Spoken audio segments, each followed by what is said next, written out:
ノルウェーでこれ買いたい人いる？スーパーやホームセンターの一角を占めるこちらの商品。これらは野鳥への餌やりグッズです。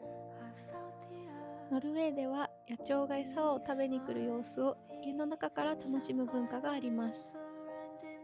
特に冬は雪が積もって餌が手に入りにくい時期になると、庭やベランダに餌台を設置して鳥たちを助ける役目もあるそうです。皆さんがもしノルウェーに住んだらトライしてみたいと思いますか？